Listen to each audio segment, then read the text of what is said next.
Bonsoir à tous, c'est un plaisir pour moi de vous retrouver pour notre émission politique. Ce soir, nous partons du côté de l'association des maires de Guadeloupe, mais nous partons aussi du côté de la commune du Lamentin. Donc, ce n'est pas une devinette, vous l'aurez compris.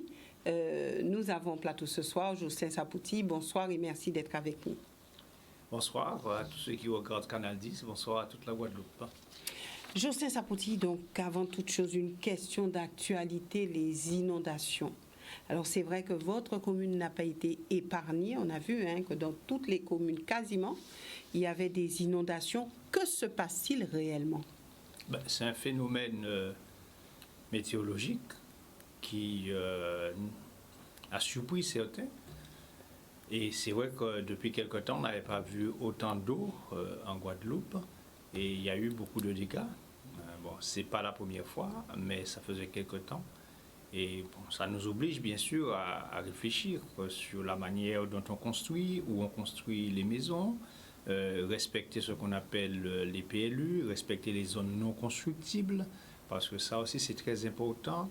Respecter les cours d'eau, l'hydrographie comme on dit, respecter tout cela puisqu'il ne faut pas se mettre en danger.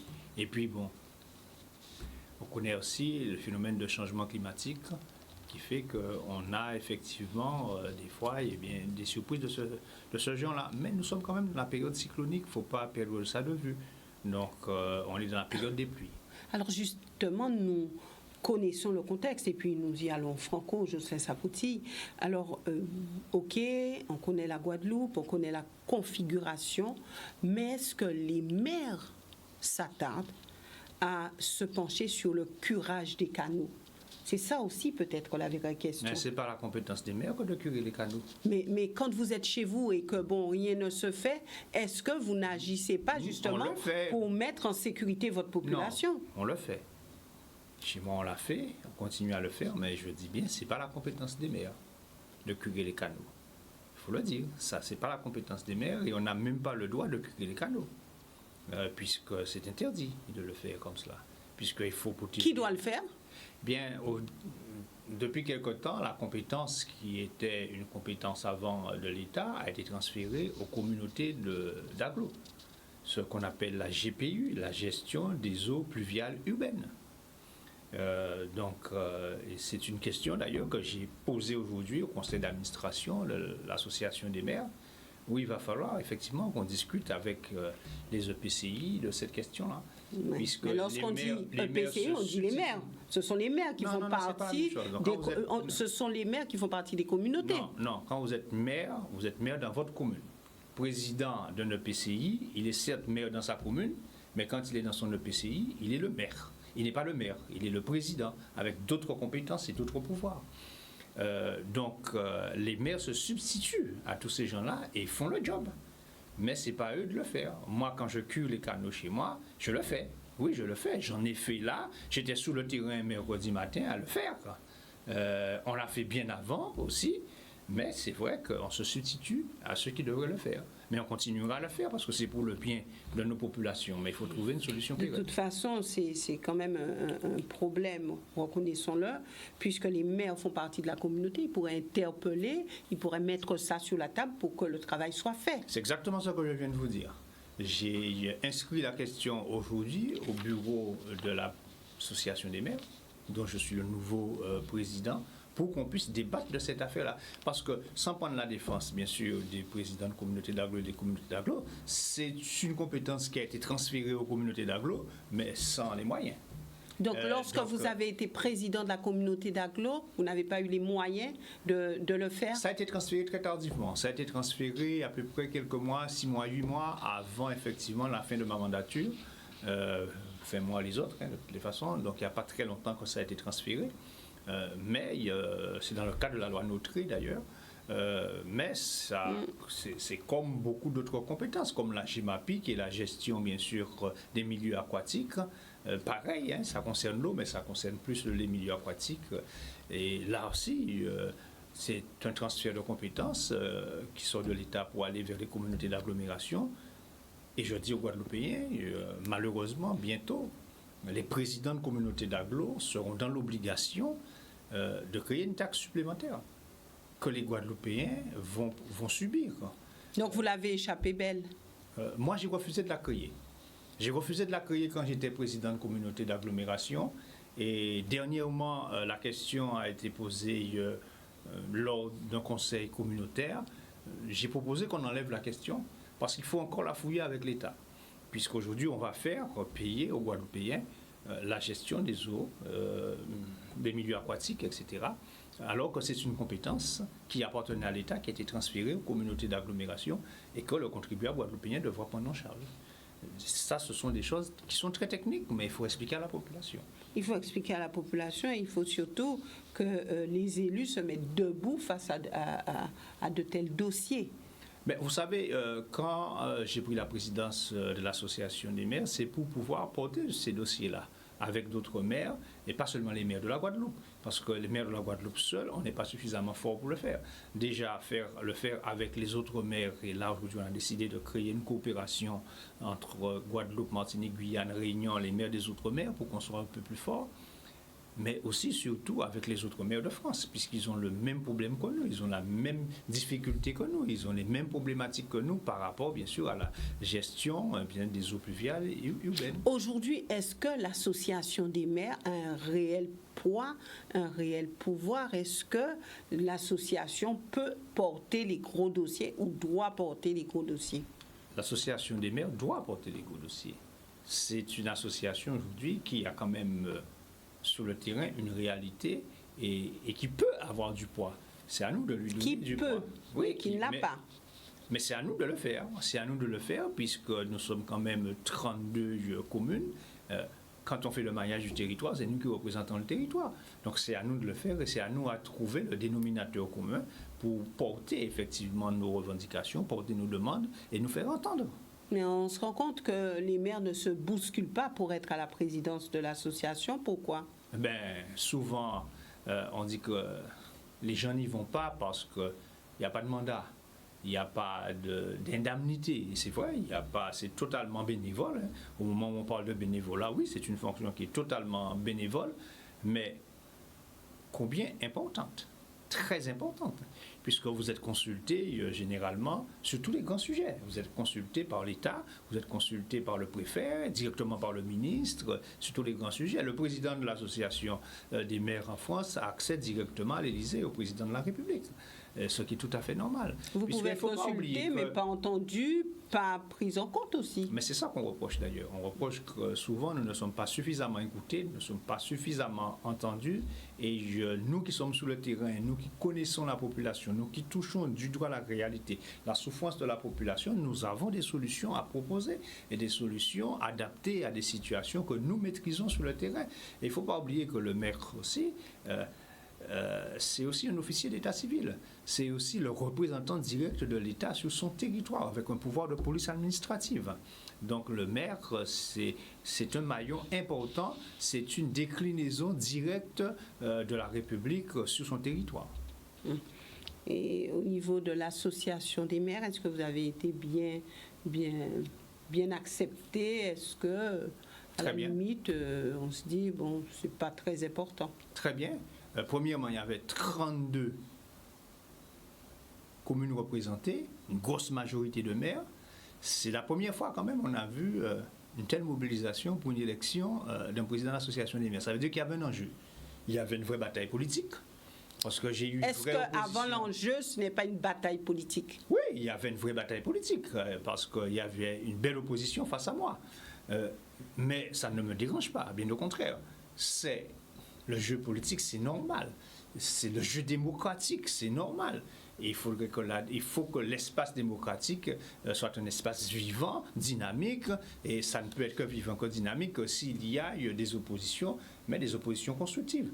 Et l'opposition est tellement constructive que le premier vice-président aujourd'hui, c'est celui qui était candidat contre moi. Et aujourd'hui, on a constitué notre bureau, on a travaillé ensemble, il est à mes côtés, et on travaille sur des dossiers... oui, pour la Guadeloupe, et ça, c'est un bel exemple. Alors, est-ce qu'on peut dire, Jocelyn Sapoti, que bon, vous n'êtes plus président de la communauté d'agglo, En fait, c'est une petite consolation ou comment vous abordez la question, le fait d'être président de l'association des maires? Ce n'est pas une consolation du tout, parce que ce sont des fonctions totalement différentes. Ça n'a rien à voir. Et être président de l'association des maires, ce n'est pas rien. Ce n'est pas rien. Vous intervenez sur des dossiers où les présidents de PCI n'interviennent pas. Pas Lesquels? forcément. Mais vous êtes sur des dossiers stratégiques qui sont des dossiers transversaux. Vous n'êtes pas en gestion, mais vous êtes là en représentation ou encore pour donner un avis ou encore pour créer une dynamique. Donc ce sont des choses totalement différentes. Un président de PCI comme je l'ai été, il est en gestion. Il est en gestion de politiques publiques qui touchent directement la population. Un président d'association des maires, il n'est pas en gestion, il est là en représentation, mais surtout, il est là sur les dossiers stratégiques et les dossiers transversaux qui touchent à la fois, bien sûr, l'État, qui touchent la région, qui touche le département et qui concerne les maires. Est-ce qu'il a la capacité justement de faire avancer ces dossiers et surtout que ça puisse aboutir? Est-ce qu'il peut porter les gros projets? Est-ce qu'il peut, sur les grands sujets d'actualité, est-ce qu'il peut dire oui, j'ai le pouvoir de faire avancer tous ces dossiers-là? Il ne pourra pas s'il est seul. Et d'où ma volonté d'être, je l'ai dit, non pas un exécutif, comme je le suis à la mairie de Lamantin ou comme je l'ai été à la CNBT, mais d'être un animateur. D'être un animateur d'un groupe constitué de 32 communes. Et à chaque fois que je prendrai la parole, pour qu'on puisse sentir que j'ai une majorité de communes derrière moi, voire même les 32 communes derrière moi. Et là, vous avez du poids. Est-ce qu'à l'intérieur de cet espace se préparent d'ores et déjà les élections régionales et départementales? Pas du tout. C'est surtout ce qu'il ne faut pas faire. Ce n'est pas un endroit clivant, ce n'est pas un endroit partisan. C'est un endroit où on doit trouver le consensus. Il y a une méthode de travail qui existe, qui est expérimentée à certains endroits, je m'en inspire. C'est la démocratie du consensus, qui est un plus par rapport à la démocratie représentative. Et je mets en place cette méthode-là. Et j'espère pouvoir réussir. Voilà. Mais ça n'a rien à voir. Il ne faut pas partir avec cette idée-là. Si on part avec cette idée-là, eh bien, on a échoué dès le départ. Ce n'est pas un lieu où on vient faire passer son point de vue, où on vient faire passer sa vision politique. Non, c'est un lieu où on vient construire une intelligence collective de façon à pouvoir porter effectivement l'opinion des maires. Ça, c'est un idéal politique. C'est peut-être votre idéal par rapport à cette association. Mais j'essaie de l'insuffler dans l'équipe. On est tout jeune, on vient d'être élu. On a eu une belle réunion aujourd'hui pour constituer notre bureau. Ben, ça s'est très bien passé. Et on est dans cet état d'esprit. Un état d'esprit où d'ailleurs, on a sorti un mot qui va être souvent entendu, l'opinion des maires, qui n'est pas l'opinion de Jocelyn Sapoti, l'opinion des maires. Voilà. C'est ce qu'on veut construire. Ouais. Opinion, réaction, action. Absolument. Absolument. Nous avons des choses à proposer, par exemple aujourd'hui. Il est un peu tôt pour vous en parler. Ce serait bien que je vous donne le scoop, mais bon, vous l'aurez. Mais allez-y, vous avez déjà trop dit. Non, mais nous allons être force de proposition dans cette période difficile où on demande aux familles de ne pas se regrouper en trop grand nombre pour fêter Noël en famille. 6. Voilà. Donc, nous avons travaillé sur ça aujourd'hui et nous avons des propositions à faire aux Guadeloupéens, nous maires, dans le cadre de l'association. Alors, aux Guadeloupéens ou à l'État? Non, aux Guadeloupéens, parce que nous pouvons intervenir directement auprès de notre population où nous pensons produire quelque chose et réaliser des choses pour aider les familles à passer un peu mieux Noël. Mais ça sera plus de 6 personnes, ça sera la possibilité de se respectant les rassembler. consignes, en restant à 6 personnes, en respectant les consignes, mais pour être un peu plus joyeux chez eux. Alors comment allez-vous aborder la question, puisque le préfet sur ce plateau même a dit... Mais ce n'est pas en contradiction avec M. le préfet. Bien au contraire. Pas de Noël, désolé, pas de chanter Noël, pas de Noël, pas de rassemblement de plus de 6 personnes. Ouais, justement, c'est parce qu'on veut que les gens restent chez eux, que les gens restent à 6 personnes.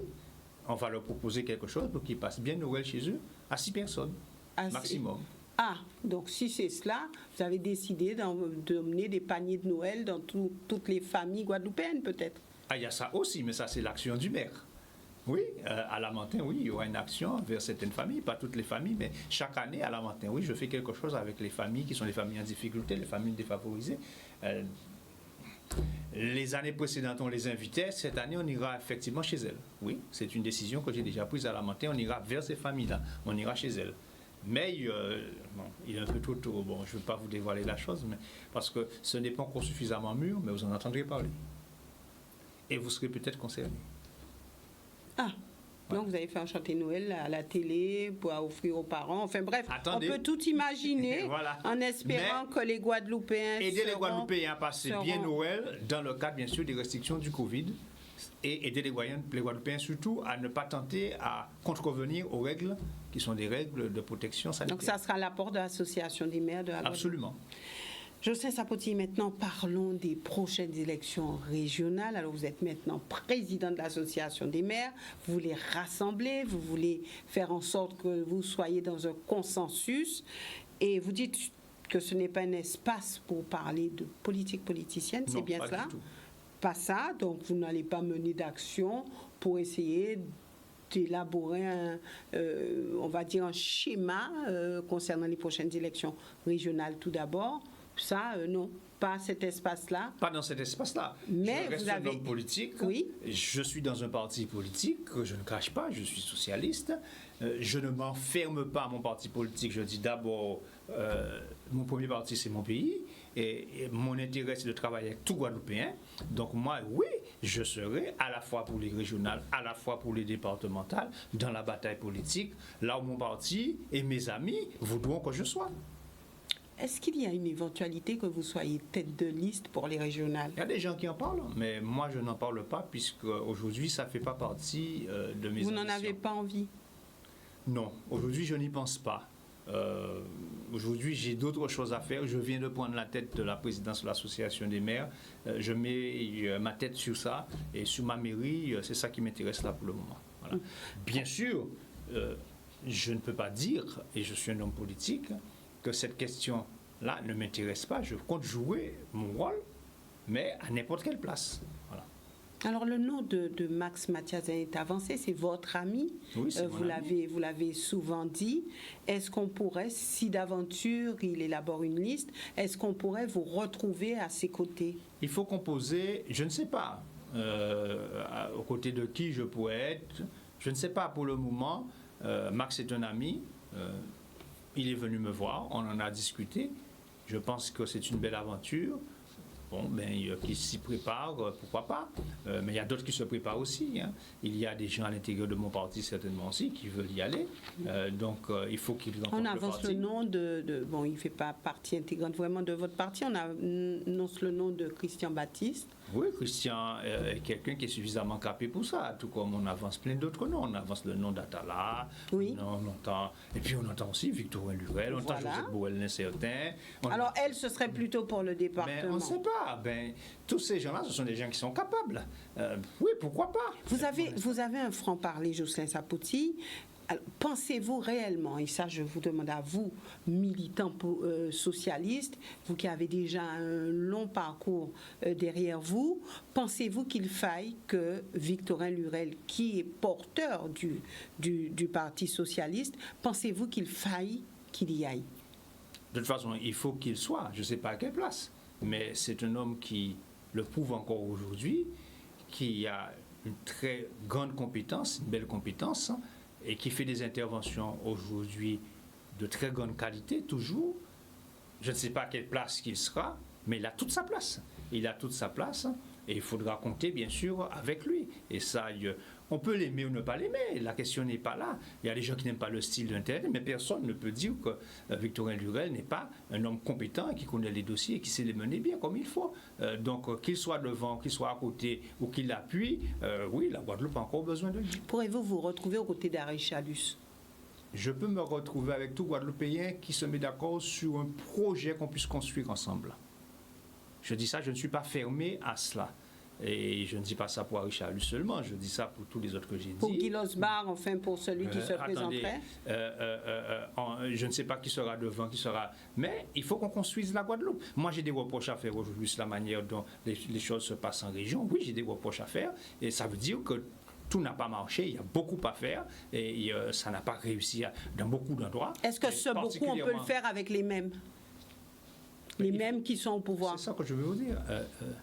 On peut les faire en pensant effectivement non pas à l'homme providentiel, mais à l'intelligence humaine et au groupe de travail et aux hommes qui peuvent se mettre ensemble pour travailler. Personne aussi ici n'a la solution seul. Mon parti doit jouer un rôle et jouer un rôle primordial et fondamental dans cette affaire-là, mais mon parti n'a pas la solution seul. Jocelyn Sapoti n'est pas un homme providentiel. Il y a des gens qui viennent me voir effectivement, qui me disent oui, tu es bien placé pour ça, mais je ne suis pas un homme providentiel. Je ne peux pas dire que c'est moi seul qui peut être le meilleur. Non, ce n'est pas possible. Est-ce que l'homme providentiel... Ça n'existe pas. Ça n'existe pas. Mais est-ce qu'aujourd'hui, l'homme fort de la Guadeloupe, et je vais après étayer un petit peu, c'est Éric Jalton? Éric Jalton, c'est un homme qui pèse quand même. Il pèse parce qu'il est président de Cap Excellence, président d'une grande ville, 60 000 habitants. C'est non négligeable. Et puis Cap Excellence, c'est le centre, c'est la communauté d'aglo la plus riche, la plus forte, la plus puissante. Oui, il pèse dans le paysage politique. Donc ce serait l'homme légitime pour se présenter à cette élection régionale? Il n'est pas plus légitime que notre. Nous sommes tous légitimes. Vous aussi, vous êtes légitime. Non, ça m'intéresse pas. Non, mais vous aussi, vous êtes légitime, puisque tout le monde peut être candidat. Oui, mais c'est clair. Ceci dit, il est encore trop tôt pour savoir qui aujourd'hui va conduire. Ce qui m'intéresse aujourd'hui, c'est quel projet et avec quelle capacité de rassembler pour qu'il y ait un maximum de personnes qui adhèrent à ce projet et qui le portent pour que les Guadeloupéens aient confiance en ce projet. Il n'est pas trop tôt parce qu'il faut travailler le projet. Il faut travailler le projet avec ceux qui peuvent le porter. Donc il n'est pas trop tôt pour que quelqu'un se positionne. Mais pourquoi vous pensez toujours à quelqu'un? Il est trop tôt pour, à mon avis, qu'on dise quelqu'un, parce que quand on dit quelqu'un, on pense toujours à l'homme, on ne pense pas au projet. On pense à la tête de liste. On veut voter l'homme pour son style, parce qu'il plaît, parce qu'il parle bien, parce qu'il est très populaire, parce qu'il donne des petits tapes en dos, etc. C'est ça qui nous met derrière dans la politique. Il faut arrêter ça. Il faut regarder quel projet, quel programme, quelle vision qu'on a pour la Guadeloupe, où est-ce qu'on veut aller avec la Guadeloupe. Aujourd'hui, nous sommes derrière dans la politique. Non, la politique régresse aujourd'hui, je tiens à le dire. La politique régresse aujourd'hui parce qu'on ne vote pas assez le contenu, on vote trop l'apparence. Même si moi je suis un homme politique, je le dis, on vote trop l'apparence, on vote trop de celui qui plaît, sans regarder effectivement quel est le contenu. On ne va pas aimer un tel parce qu'il n'est pas assez, assez élégant, on ne va pas aimer celui-là parce qu'il est trop court, on ne va pas aimer celui-là parce qu'il est trop longiligne, etc., parce qu'il ne sourit pas assez. C'est pas ça la politique. La politique, c'est quel contenu? Qu'est-ce qu'il propose pour le pays? Et avec qui il veut le faire? Est-ce qu'il est ouvert? Est-ce qu'il est sectaire? Etc. C'est ça la politique. Alors oui, vous êtes déçu certainement de ce qui se passe, mais est-ce qu'il y a de réel contenu? Est-ce qu'aujourd'hui la population peut se dire oui, il y a des hommes, des femmes, il y a des groupes qui ont du contenu et on va pouvoir voter pour eux? Est-ce que ce n'est pas ce qui pose problème aujourd'hui? Le contenu. Nous avons un projet pour la Guadeloupe. J'aurais pu venir ici ce soir et vous déballer un projet pour la Guadeloupe. Je peux le faire. J'y réfléchis tout le temps, je travaille tout le temps avec mes camarades là-dessus. Mais ce n'est pas ça qui aujourd'hui, à mon avis, on n'attend pas justement qu'on ait toujours cette vision partisane qui fait que c'est bitin les socialistes, bitin à GISO, bitin à la droite, bitin, etc. Non! On veut aujourd'hui une vision partagée de la Guadeloupe qu'on peut construire. Mais les hommes n'arrivent pas à se mettre ensemble. Alors comment penser vision partagée? Quand on se bat chacun de son côté, à chaque élection, il n'y a pas d'entente, ou bien on s'entend pour une échéance et après il n'y a plus rien. Comment voulez-vous que les Guadeloupéens puissent se retrouver là-dedans? Si, je peux vous dire quelque chose. Quand on arrive dans des réunions stratégiques, on se rend compte bien souvent que sur les questions fondamentales, sur la vision, il n'y a pas grand-chose qui nous sépare. Mais après, il y a des intérêts de chapelle. Ce qui vous sépare, c'est le pouvoir. Des intérêts de chapelle, oui. Des intérêts de chapelle, parce qu'il faut défendre un petit territoire ici. Il manque une vision Guadeloupe. Et les communautés d'aglo ne nous ont pas aidés. Je peux vous le dire. Parce que ça a morcelé le territoire aussi. Et on a perdu en quelque sorte cette vision Guadeloupe. Il faut revenir à une vision Guadeloupe. Penser Guadeloupe, penser le territoire dans son intérêt. Sur la question de l'eau, à la CNBT, j'ai toujours dit, il faut qu'à la CNBT, on fasse partie d'un syndicat unique de l'eau. Pourquoi? Parce qu'on pense Guadeloupe. Et je veux que la CNBT pense Guadeloupe. La CNBT, c'est la seule communauté d'agglomération aujourd'hui qui pourrait dire qu'elle n'a pas besoin d'un syndicat unique de l'eau. Je peux vous le dire. Il y a suffisamment d'eau en Nord-Bastia. La Martinique n'a pas de problème d'eau. Sainte-Rose, quelques problèmes, mais Sainte-Rose peut régler ses problèmes d'eau. Sainte-Rose est assez autonome. Donc aujourd'hui, Guy Losbar a tout pour réussir? Non, c'est difficile pour lui. C'est difficile comme pour tous les autres. DE, je le dis, Pointe-Noire n'a pas de problème d'eau. Mais on y va. Parce qu'il faut être solidaire avec les autres. Parce qu'il faut construire ensemble la péréquation sur le prix de l'eau. Parce qu'il faut cofinancer ensemble les réseaux d'eau. Donc on a une vision Guadeloupe. Donc c'est ça qu'il faut arrêter. Il faut chercher la vision qui est qu'on construit le pays. Sur la question du transport, je le dis tout le temps.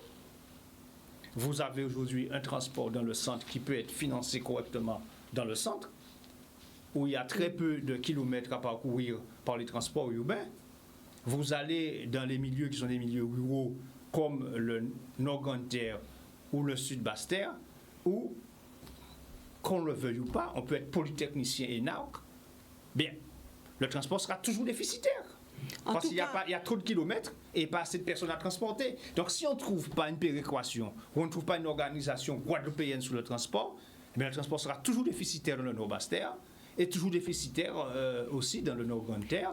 Et la Guadeloupe n'arrivera jamais à organiser un transport qui soit un transport correct et qui répond aux besoins de la population. En tout cas, j'ai vraiment retenu, et nous sommes arrivés malheureusement au terme de cette émission, mais j'ai vraiment retenu cette phrase. Ce qui gêne, c'est que nos élus ne pensent pas Guadeloupe. Il y a trop d'élus qui sont dans leur querelle de chapelle. Querelle de chapelle. Et je dirais aussi, Jocelyn Sapouty, que si les élus, nos élus ne pensent pas Guadeloupe, nous ne sommes pas au bout de nos peines et nous ne sommes pas prêts d'avoir la sérénité sur le territoire. Mais n'oubliez pas quelque chose. Hein. Il vient de se passer une élection municipale. Près de 50%, la moitié des maires ont changé. Et il y a de nouveaux maires qui viennent d'arriver. J'espère. Et cela pense Guadeloupe. J'espère que cela, je le dis, j'espère très sincèrement. Eh bien, ils viennent d'arriver au pouvoir, là maintenant, il faut qu'ils pensent autrement. Et à la tête de l'association des maires, je ferai ce qu'il faut avec le conseil d'administration, ceux qui sont là pour dire il faut changer la vision des choses et il faut qu'on apprenne à construire et vous pensez réussir et avoir une intelligence collective. Vous pensez réussir? J'espère. Pas pour moi, pour mon pays. Pas Merci. Pour moi, pour mon pays. Merci beaucoup. Merci Jocelyn Sapouty d'être venu sur ce plateau. Merci aussi à vous téléspectateurs de nous avoir suivis. Nous nous retrouvons la semaine prochaine et ça sera lundi avec une émission où je recevrai sur ce plateau Gabriel Foy, président de la Chambre des métiers et de l'artisanat. Excellente soirée et très bon week-end.